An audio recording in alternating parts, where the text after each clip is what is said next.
What's up? This is Xander Rose. Thank you so much for watching. I hope you enjoy the content. One thing I realized from my analytics is that over 90% of y'all do not subscribe to the channel, and you're likely just seeing these videos either from search or from your homepage. To make sure that you can see all the content that I put out that you enjoy, make sure to hit that subscribe button and the notification bell so that you know whenever I release a video in the future. But without further ado, let's get to the content.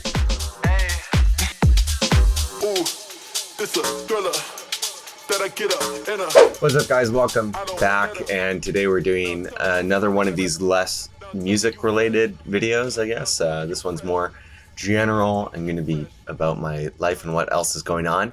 As you can tell from this sweater, if I can get it in frame, what we're going to be talking about today is the theme system journal and theme system overall. From the Cortex brand. You might know what that is if you listen to the Cortex podcast by, I believe it's Mike Hurley and CGP Grey. So as you see, I'm a big fan. That's why I got this. If I could put my hat on correctly. There we go.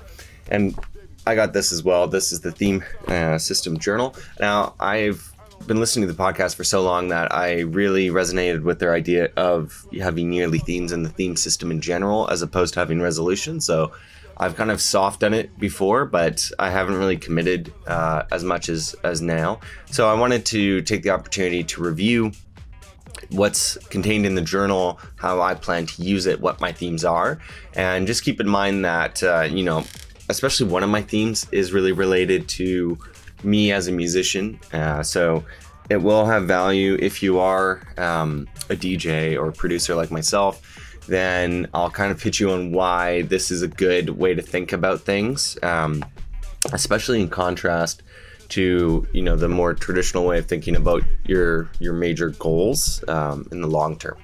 So the first thing I'll start off with saying is, why is this better than setting resolutions or setting mid to long term goals? The reason why is because we can often, if we're setting a long-term goal, let's say let's say you're starting out as a DJ, as many of you are. This thing is really going wild with the focus today, and you have yet to play a major nightclub in your city, right? Setting the goal of, hey, I want to play this nightclub. It's obvious that you would want to do that if that's this is the kind of thing you've set out on, and you will remark it as a milestone when you hit there, whether or not you've set it officially as a goal.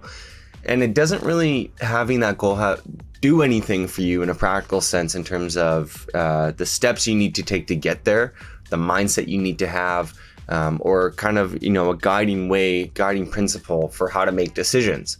And that's kind of the main reason to go with a yearly theme instead, is because the point of it is not necessarily to set what those milestones are, what those quantitative benchmarks are, but rather to say, what is the mentality I want to have this year that I think will contribute best to all the goals I'm trying to accomplish, and kind of making them as broad and wide as possible. And then within that, looking at, okay, along with that theme, how do I tailor this so that I can develop strategies for the individual things I actually want to accomplish?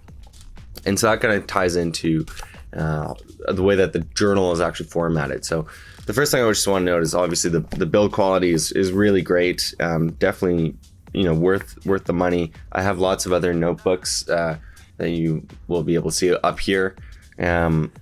My favorite, other than this one, just my favorite general notebook has to be those black moleskins from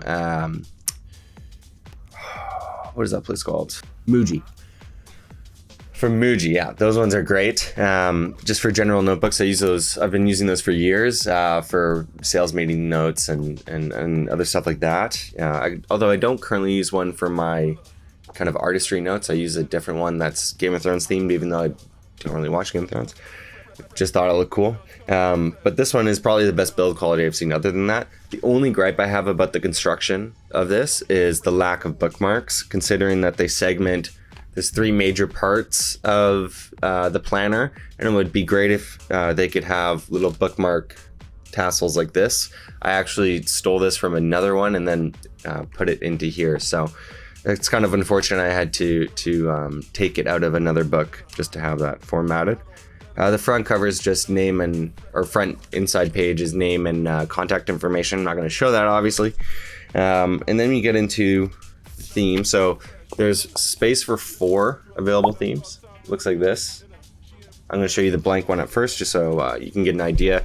Basically, just has a little box for your theme, your description, and then ideal outcomes. So that's where you're getting a little bit more quantitative in the weeds about what you'd actually be trying to accomplish with a theme. The next section is kind of where you're actually doing your journaling from day to day.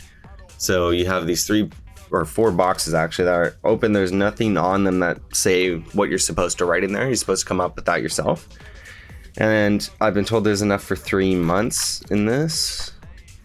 And then the last section is this interesting kind of tracking thing. So I'll probably have pictures up when I'm doing that for each of them. But basically, you have boxes on the far left in which you can put whatever you want, again, and then circles along the way with what are kind of date trackers. And again, it's about 3 months worth.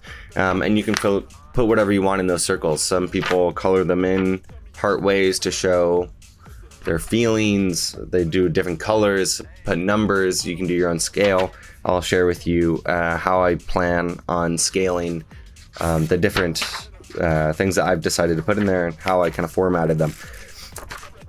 So it's interesting. I had to put a lot of thought into what I wanted to track and stuff, which is both a good and bad thing, because I was left stumped for quite a while about what do I even want to put in that back section. I feel like it's something that you will come to learn over time. And the good thing is that those pages, I think, only have like 1, 2, 3, 4, 5, 6, 7, 8, 9, 10, 11, 12. They only have 12 columns, which means that if you discover after like 2 weeks that you're tracking the wrong things, then you can just easily switch because there'll be a new set of boxes. So that's good. But for my actual themes, I'm going to go over both of them. So the first one is the year of accountability. I went over a couple different names for this one. I was also highly considering the year of collaboration. But why I ended up with this one is because to me, the collaboration one sounded more like that's how I would market it to other people, whereas accountability is really what it meant to me. So it was more important that I was focused on myself in this respect and what I was trying to accomplish, not necessarily how I was trying to come off to other people. So that's why I did that. But its description is to build systems, habits, and projects which hold me to deadlines, entangle my success with that of others, and grow my business. So this being part of my business, outside of this being DJing and producing. So, Spotify revenue, all that stuff. My camera's having an awful time today. Ever since returning to Vancouver from Toronto, was that there was a lot less keeping me accountable, basically, because there in my full-time job, I was held to a lot of deadlines, lots of early morning meetings, things like that.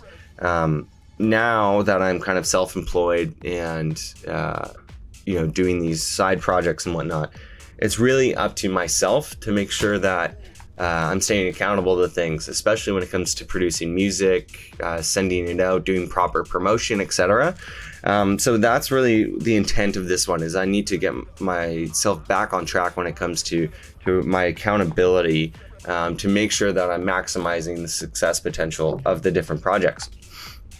So for ideal outcomes, I have signed collaboration projects to labels for release. So I'm working on a lot of collaborations right now, and it's basically a success metric for this would be those collaborations that I'm doing actually end up in being releases, because I'm accountable to the other person I'm working with.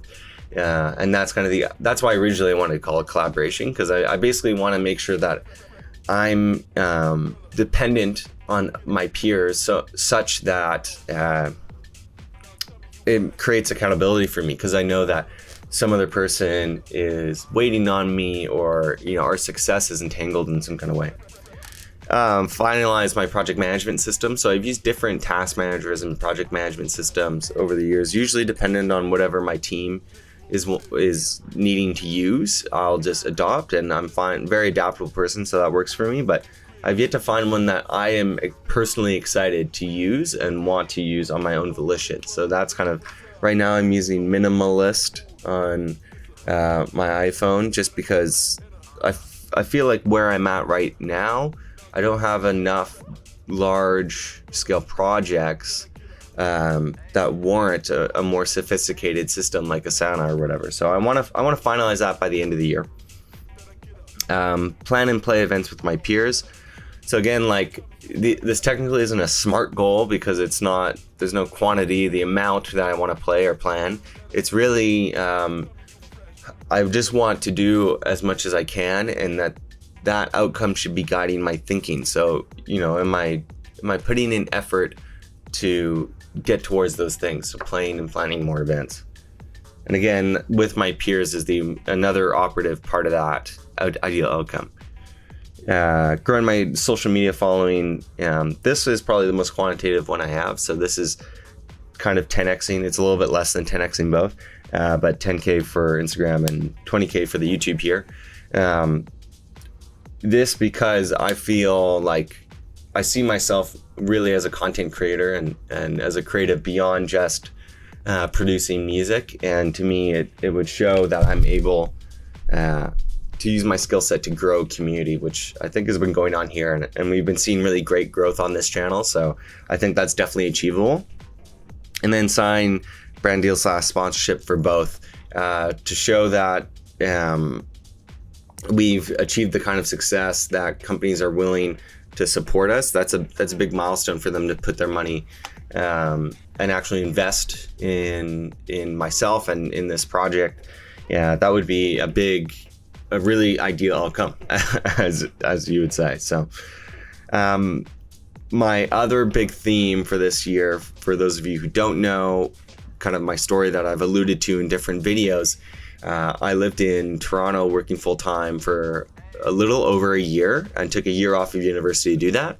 I then came back to Vancouver here in August and finished my university degree. So I just graduated from my university, and now I'm 23, really going into that mature stage of my life. So that's why I wanted this also to be the year of maturity.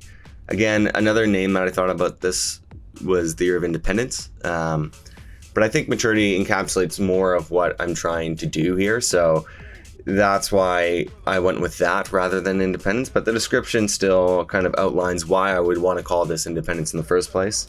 And it's to gain financial and living independence for my family while preparing for that life of independence. So first ideal outcome being to secure it's a sufficient stable income. Currently, I'm working as a promoter for nightclubs, DJing, producing, all these kind of separate things, but none of them are kind of garnering the kind of financial sustainability that you need to lead a mature, independent life. So that's definitely a major outcome that I need to get out of this year. Next to move out, so you won't be seeing this background anymore at the basement of my family house. And then consistently waking up early. So that's kind of more the maturity than the independence part, and it's also tied into accountability a bit, but I just find I wake up way too late all the time. And so that's an outcome I need to build in to my life more. For my journaling, I've decided to just go at first with Pride Improve for the tiny boxes, and then just general journaling for the bottom. I think that's the thing that will probably change the most over time. I just don't really know. I've never journaled like a lot in my life, so I'm more of a note taker than a journal person, but I feel like that's something I'll figure out as I go along. And then for the back end is for the different circle tracky things. What I got here is I color coded them to which of the two themes they tie into more, but I have for the top one to work on music.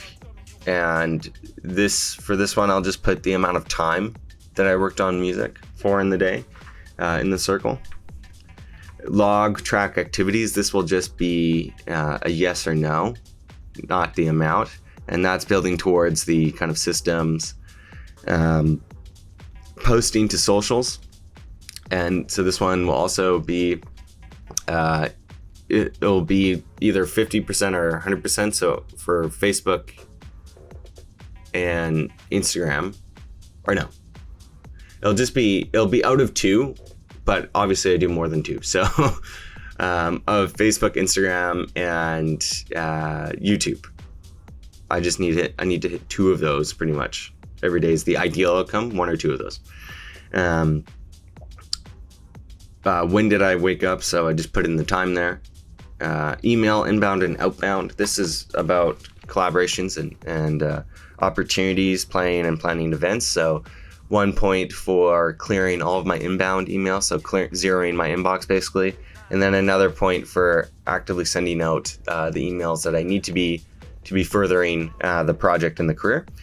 Progress and job applications / job process. So that's just, did I make progress in how many of processes did I make progress for finding a job. And then I also just put working out there because it's something that I personally like to do and track myself on. And so I feel like having it here will also be kind of like an easy one to make sure that I'm using this tool more often, because I know that I have something, easy to check off in it. So then I have to see the rest of the tracked items. So that's what I'm planning to do for my year, starting in February, basically. So I guess I'll have an offset year or season as the boys recommend they do. I would love to hear what you guys think of this system, and if you're also a musician, how you see your themes impacting your life as a musician and as an artist as well. So leave that down in the comments, and if you like the video as well, you can share it with anyone who you think would like it. Leave a like on the video to help with the algorithm. And if you haven't already, remember to subscribe. This has been Xander Rose, and as always, happy dancing.